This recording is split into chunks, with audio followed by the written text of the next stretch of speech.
about 2 or 3 years ago, I was overcome by emotion. I could not imagine a more perfect parsha for you. It talks about the concepts and principles that are the foundation of who you are and define your moral compass. Shoftim, judges. From the time you were a toddler, you have always embraced the principles of justice and fairness. I can remember watching you on the yard in preschool, navigating and negotiating terms for playing with trucks or digging with the best shovel, and your terms were always fair and reasonable and followed the rules. Cammie used to say you would become a judge someday. Not a lawyer, but a judge. She also saw you doing musical theater, but that's a whole other story. These principles guide you every day, and as life becomes more complicated, what is fair may not always be clear. I have wondered how the ritual of becoming bar mitzvah started, and there is a history that explains when it started and how it was adopted during different eras. As I reflected on this, I think it really is for the parent, not to stand here and to be proud and to brag, but really to remind us that it's time to start letting go, that the culmination of our work is not yet ending, but it's time to step back and help you go forth. It publicly acknowledges that you are ready to be more responsible for yourself, and that we, Dad and I, need the community to support us in starting to let go.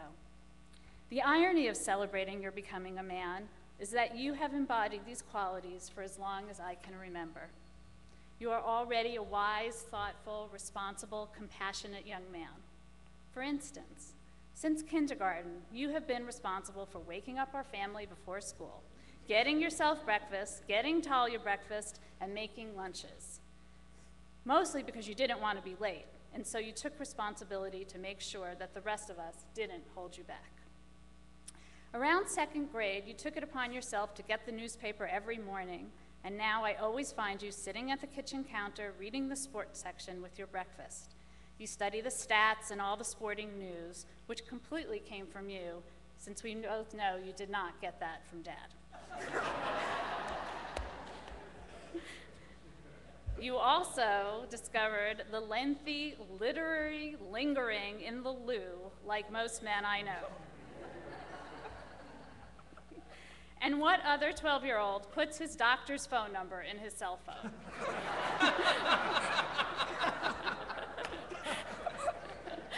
Seriously, you have shown wisdom and judgment beyond your years. I am always envious of the clarity you have about what is important to you, what you want.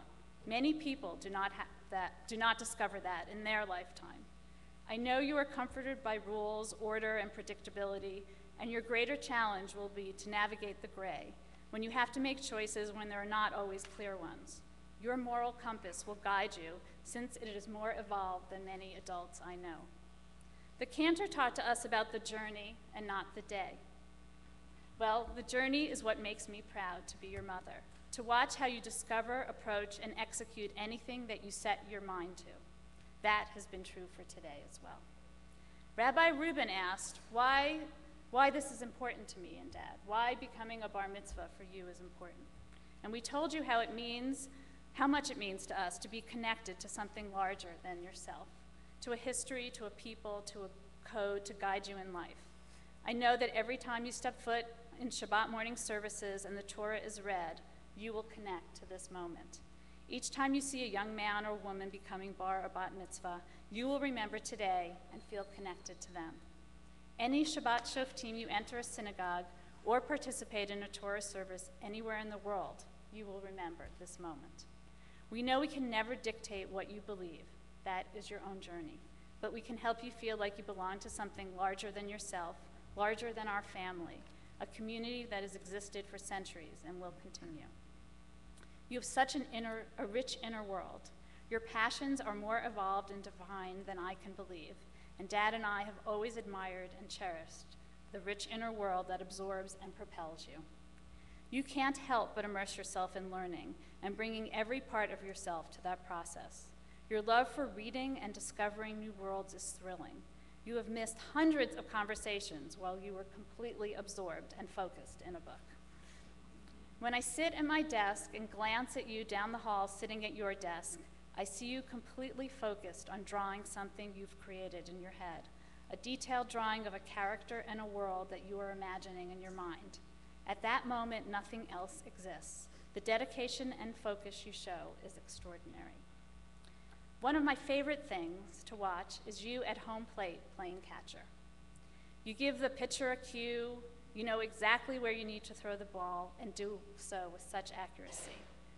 Your mind has every possible play anticipated, and your precision is phenomenal.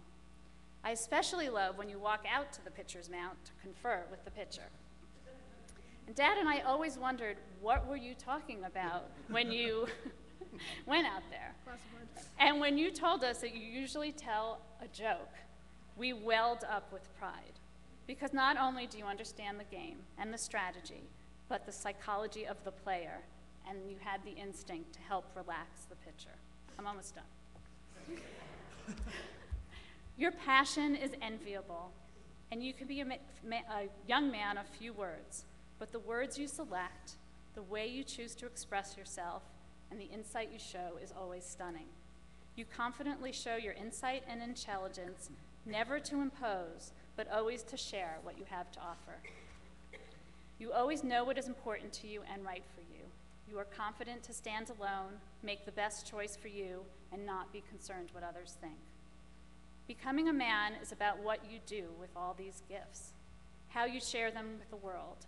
I have every confidence you will make wise, thoughtful choices and follow your passions and dreams. I know you have many plans and many dreams for your life, but also leave room for the unexpected gifts life has to offer. I know I could never have dreamed of what having you as my son would be in my life. I beam inside every day having you in my life. So I'm proud of you today, but we'll be selling it short because I glow inside each day. You fill our lives and our hearts, and I love you.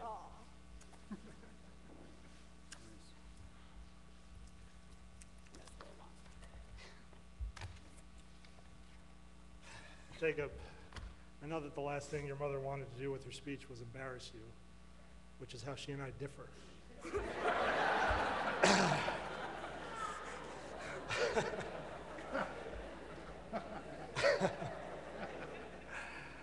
Along those lines, first I want to say really how very proud I am of what you've done here today. You've worked very hard, and it shows. You and your teachers here at KI have done a great job with your Jewish education. However, it is my job as your father to make sure all the important information has been covered. No offense, Rabbi. Can I borrow this? We'll turn to page 36 of the Siddur. I'm going to read this passage. Descendants of a priestly family, Kohanim, have special privileges and responsibilities in the temple. In ancient times, the Kohanim would bless the people each day from a platform in front of the Holy Ark. In this ceremony, the Kohan would stand with his arms outstretched and his fingers forming a V while he recited this blessing from the book of Numbers. In fact, it wasn't a V. It was meant to look like the letter Shin to stand for Shaddai, which is the name for the Lord. Now, Jacob, how would the Kohanim priests hold their hands? Very interesting. That's very interesting. All right. You guys can cash the check. Okay, now, I want to take a minute to talk about your mother's speech. It was wonderful. She said it all. Literally, she left nothing for me to say. There is not one observation I wanted to make about you that she left for me. Anything I wanted to talk about, she already talked about. She even took baseball. So really, all that's left for me is embarrassing stories. So when Jacob was 5, his favorite color was green. It's Dodger blue now, I think, but for years it was green. And his mom bought him this green outfit, an army camouflage shirt and pants and a jacket and cap. And he wasn't at all interested in it because it was an army outfit. He just liked it because it was green. In fact, he didn't even like it when I called it an army outfit. He wore this outfit to preschool a lot. But I'll always remember the first day he decided to wear that outfit to school because it was the day after 9/11. So on the first day of school after that tragedy, I'm walking my 5-year-old son into preschool on the west side of Los Angeles, dressed like I'm sending him off to war. Even the Republican parents were horrified.